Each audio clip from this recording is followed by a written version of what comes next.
Hello, everyone. My name is Stanley St. Rose, and today we're going to be talking about the poem "The Bible is an Antique Volume," written by Emily Dickinson. Now, before I go into this topic, please remember to leave a like, subscribe, and/or comment so that the channel can continue to grow. Now, the Bible is an Antique Volume by Emily Dickinson. Very interesting what's going on here. Very fascinating. So Emily Dickinson is basically critiquing the Bible. She's like, well, the Bible's too old, okay? The Bible is old. The people that created died a long time ago. She talks about the devil. She talks about David. She talks about, Judas. She talks about all the people, and she's saying, listen, it's an antique. It's an antique volume. Okay, we need to think critically. We need to challenge these ideas from old.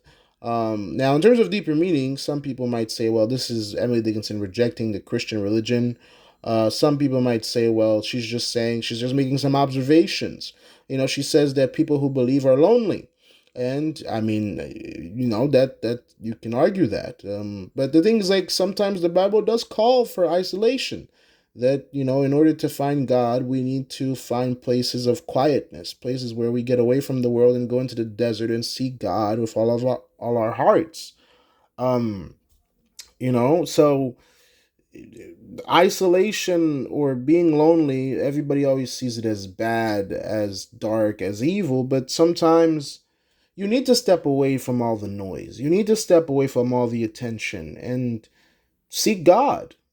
So loneliness, sometimes it's a time for growth. It's not always a bad thing, as she puts it here. She talks about lost people. She talks about saved people. She says that in order for everybody to come to God, we need to see it a different way. We need to have a different perspective.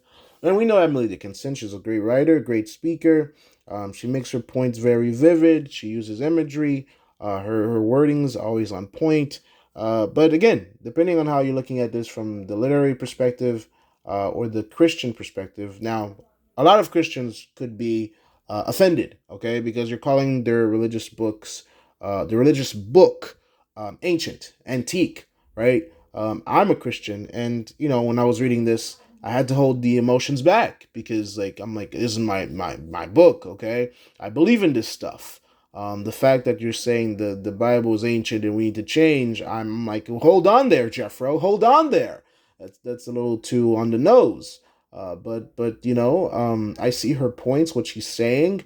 But again, Christians will see it from a different perspective because we don't view loneliness as a detriment. We view loneliness as sometimes you need it to be with God. You need loneliness to go out into the desert and to be with God. Sometimes you need a time of isolation to grow in God, to read your Bible, to read, to fast, to seek God. Sometimes you need to stop, being a part of the world and be an individual for yourself. And Emily Dickinson needs to see it that way because she's a great advocate of going out into nature and being an individual. And some people, some Christians, the way that they find their individuality is in God and being alone with God. So again, I can argue this for many different ways, but Christians, we have to read this with a little tiny comb because these ideas are like, no, I reject this, I reject that, I reject this. But I do see the points that she's making, but she's not, looking at this from a Christian perspective. She's looking at this from an Emily Dickinson perspective. And the conclusion that she's drawing is that Christianity needs to be, approached a different way. The book is ancient. The people that wrote it, the prophets, the people of old, the people of honor and wisdom from old that are of God, she sees them as those are all antiques. We need to be more modern, more creative, more thinking outside of the box, if you will. Again, these ideas here, in terms of deeper meaning, in terms of analysis, what is this poem? This poem is an Emily Dickinson poem. She's saying that the Bible is the Bible, but it's an antique. It's in the past. We need to see it in different ways. She looks at the Bible. She says that to the believers of the Bible, they can be lonely. It doesn't bring them about happiness and true fulfillment, and that can be argued because she says that the true believers are kind of lonely, and also the people who don't believe, they're just lost. And well, Well, yeah. In the Christian religion, we believe if you don't believe in Jesus Christ, well, you are lost because that's just a religion. I mean, the whole point of the religion is believing the Son of God, and you'll be saved. If you don't believe, you won't be saved. That's the whole thing we believe in. If we don't believe in that, then it's just we're just reading a book. I mean, the whole thing that makes it all connected is believing in the Son of God and following his teachings and going to heaven. That's the whole idea in the book, that we're redeemed by the blood of Christ. That's like all Christians, we might differ on key, maybe key ideas such as what you should wear. That's important, right? The clothes you should wear, what you should eat. We're gonna be divisive about that. And Emily Dickinson says that. It says that, she says that, Christians are decisive and um, alienating, if I'm saying that right, alienating. There you go.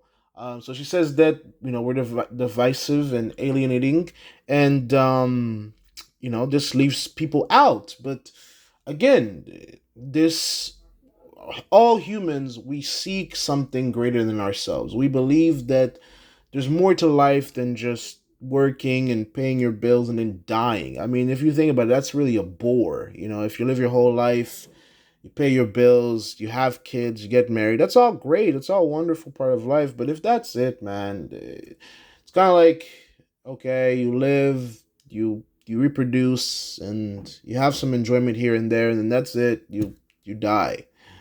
Most humans, so throughout all of the entirety of time, a lot of us believe in the greater power in God, and that there's a whole cosmic universe out there that we belong to. Because if this is it, if life is just work and bills and little pieces of enjoyment here and there, well, it's kind of grim if you think about it. Yeah, that's why throughout all of human history, we seek something greater than ourselves, because we believe that there has to be something greater, and the universe proves it. I mean, I don't believe that, oh, the Higgs boson particle, or the God particle as they call it, just blew up in the universe created by accident. I find that hard to believe. So there's lots of evidence out there to prove that the universe is not just an accident. Whether you believe in that or not, but human beings, I can assure you this, human beings throughout all courses of life, even today, the 99.9999 whatever percent of human beings have believed in something greater than themselves. God, whatever thing they worship or they seek, human beings have believed in something greater than themselves. Okay? So that right there is evidence of itself that there's something greater than us out there. Because why do all humans throughout all human history, how come we've always seeked for something to worship? Okay, there's billions of Christians around the world, billions of Muslims and Jewish people and Hindus and all types of, there's hundreds of religions out there, and I would assume that there's even religions being created every day. I mean, anybody can probably create a religion, because humans, we're seeking something. But Christians, we believe that there's only one true God. And Emily Dickinson here in this poem is challenging our beliefs. And I see her points. But again, human beings, some people might say that we should just be scientific, but there's a lot of Christian scientists out there. Again, I don't want to keep going around in circles, but the points that Emily Dickinson brings about within this poem, they're very controversial, and Christians will debate them. Literary experts will debate them.